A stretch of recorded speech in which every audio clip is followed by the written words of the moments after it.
Check this out right here. This is absolutely astonishing right here. Yeah, cops gone down a black teen fleeing from gunmen. Yeah, cops fatally shoot a black teen who is running for safety. Yeah, and the thing about it is too, they try, I'm sure the thin blue line lovers like that. Whoa, oh, whoa. They'll say, oh, why was he on my right to get away from me like that? It's the flight instinct. You want to run to safety. You would do the same thing, say if an earthquake struck or something something like explosion. How you want to run to safety? And they're trying to double down and saying, oh, this teenager had a gun. Yeah, it was concealed. He wasn't wheeling in or threatening to shoot anybody. So, yeah. And all the cop did was yell, whoa. And all of a sudden, he just point blank shot the kid. Point blank in the face. Check it out. Cops fatally shoot a black teenager who's running for safety. Running for safety. Here's the video. Here we go.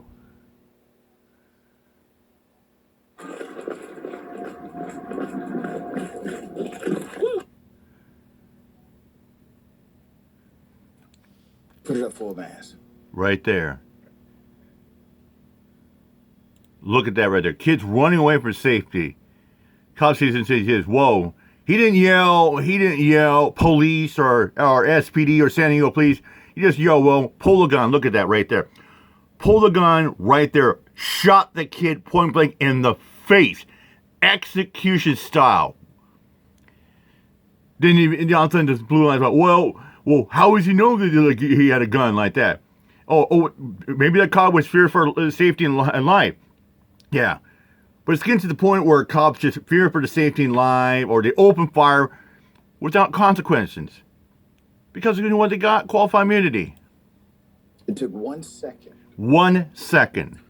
For a San Diego police officer named Daniel Gold. Daniel Gold. To shoot and kill a black teenager who was running away from another teen who had been shooting at him.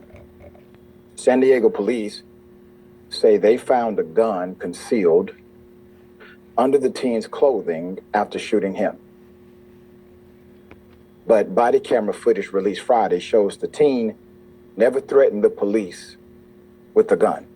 Exactly. Now it's like this. Now, should that young man be carrying a gun in a holster? Like, probably not. Did he have a permit? Probably not. But that's not the biggest overreach at all. In this country, we have the Second Amendment to conceal carry, or especially when we're threatening like our own property or for our own safety. And that young man wasn't wielding or holding a gun, threatening to shoot people like that. He'd even hold a gun. He was running away from safety. In the first picture, you can see his hands not holding anything, running away, trying to run from safety from harm's way. Nor was he even holding the gun. Yeah, he wasn't holding in his hands. The incident took place just shortly before 9 p.m. on January 28th at the Santa Fe Depot, a Union train station in downtown San Diego.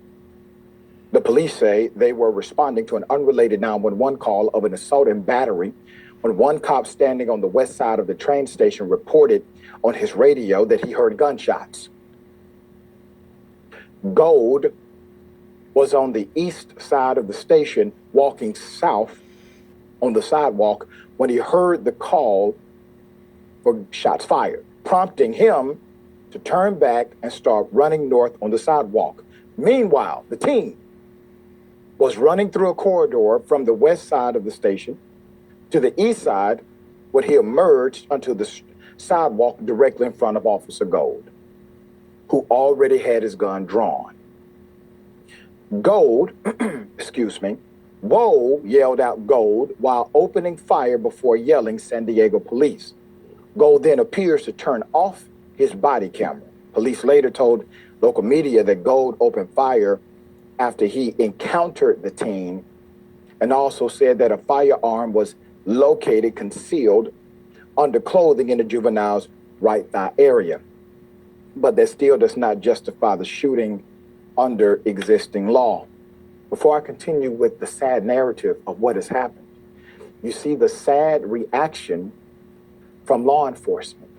Number one, Officer Gold on the scene decides to shoot first, ask questions never. And it's amazing that you got cops that want to do shoot first, or we'll ask questions later, or well, we'll just never ask them. Or you got cops out there that want to be judge, jury, executioner, thinking they're Judge Dredd. The young teen was running away from the same gunshots.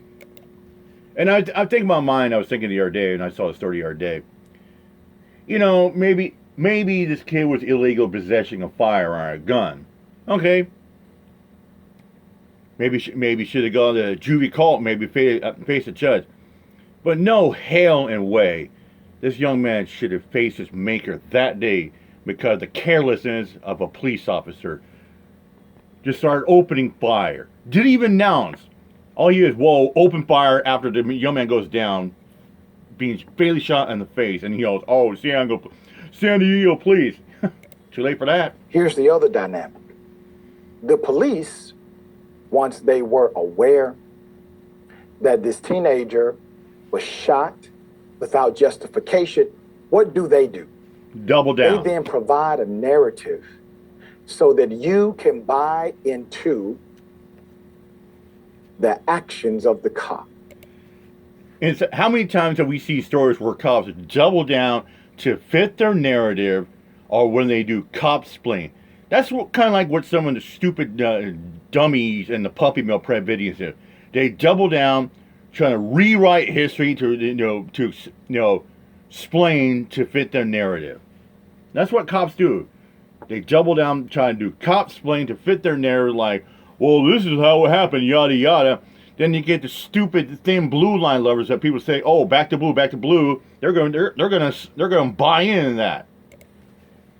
He was armed. He had a weapon.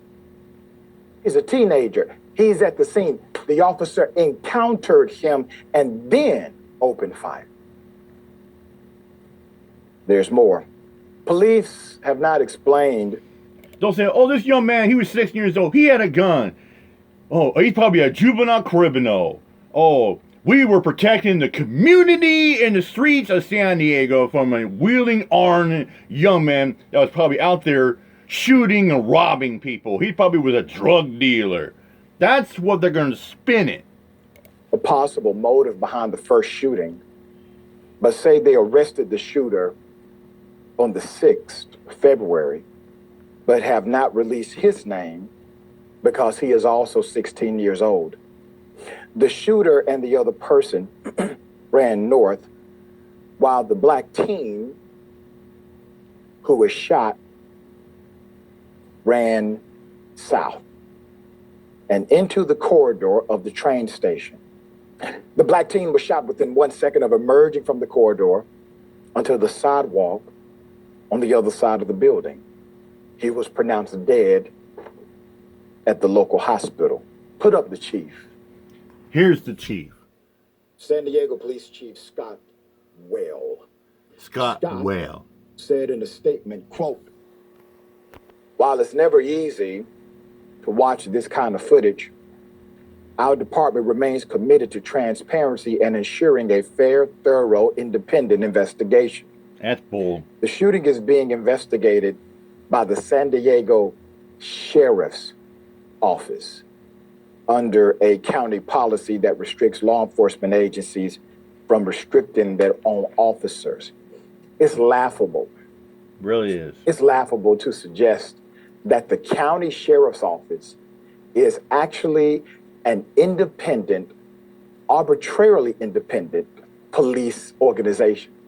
When the reality is, not only do they share cops, they share task force. Yeah, that'd be like, let's say another Tacoma police officer shot somebody because they're fear for life, or they were armed like that.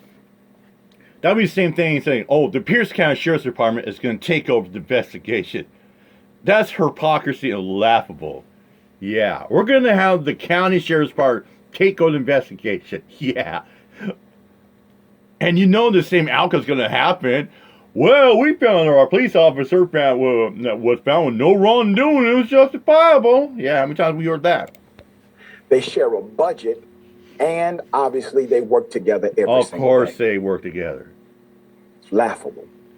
It is laughable. The police chief comes. I put the chief back up. Here's the chief one more time. One more time. The chief said, and I quote, "While it's never easy to watch this kind of footage, our department remains committed to transparency." Transparency. Wait a my minute, butt. sir. If your department is committed to transparency, why is it that you all left out the pertinent details in the first report of the teenager who was dead? Why did you back the cop who did this instead of being truthful to the community that the individual who was shot by the police was running away from the same danger that the police were investigating? You knew it that day. So here we are. Police investigating the police. And why does Chief double down and say, well, it's unfortunately, but this young man had a gun and he was armed, like, but he wasn't wielding the gun. Well, our officer doesn't know. It was a snap decision. Well, if it's such a snap decision like that, I mean, sometimes you gotta think about persons like that. Like I said, you see the guy, young man, no gun in hand, unarmed. Okay, just let it go. There's no adversarial agency whatsoever. And when they find that, well, the cop may have violated protocol, so we're going to give him retraining and possibly paid suspension. Yeah. We'll just get him. We'll just suspend him for about a week, but he'll still get paid. Yeah. You know, he's going to do that paid suspension. He'd probably take a trip to Florida or Hawaii. Well, that young man's family is reeling in knowing that their son is dead. When that happens, understand the why. The fix was in from the beginning. Yeah. Now, hopefully there's enough political pressure to get it outside of that local jurisdiction. Maybe there's a family connected to this young man who unfortunately is dead and should be alive that will file a wrongful death lawsuit, taking it out of the jurisdiction of local authorities, at least in the civil phase. You can get some truth on the record. Yeah. Mm-hmm. But it's laughable to suggest, once again, that a San Diego Police Department can be properly investigated by their big homies at the sheriff's office. It's a damn shame. They're thin fellow gangs in blue. They're all obstructing justice, and it is laughable, as you said, Doc. And if you want to be transparent, show your ass up in front of cameras and reporters and answer some questions here. You lied. Omission is lie. That's why the pertinent facts weren't in there, because he's a lawyer, and this is obstructing justice. And it's a shame that we have to do more slow singing and flower bringing and pray for justice for another dead black kid. Yep, that's right. And I've seen some of the rhetoric online. Well, why did he have a gun? Because obviously he needed one. He was running away from gunshots and then get shot by the damn police. He obviously needed a damn gun. And if he felt safe in that community because of the effective investigative prowess of law enforcement, he wouldn't feel the need to have that kind of protection on him. Wake up. Wake up. We don't live in an ideal world. So you want to blame a teenager who was trying to get away from gunfire. He gets killed by the man who was supposed to be there to protect him. All right, we'll bring up they says to come. Yeah, and it's like this, and cops wonder why the people don't trust them, or it's getting to the point where they are going to buy guns and bear arms to protect themselves. Well, duh, because they don't give a fluke about your safety and your livelihood. They said they're here to protect and serve. No, they're here to protect and serve themselves, their fellow comrades in blue, their paycheck and pension. All right, I'm out of here. My job. Peace out.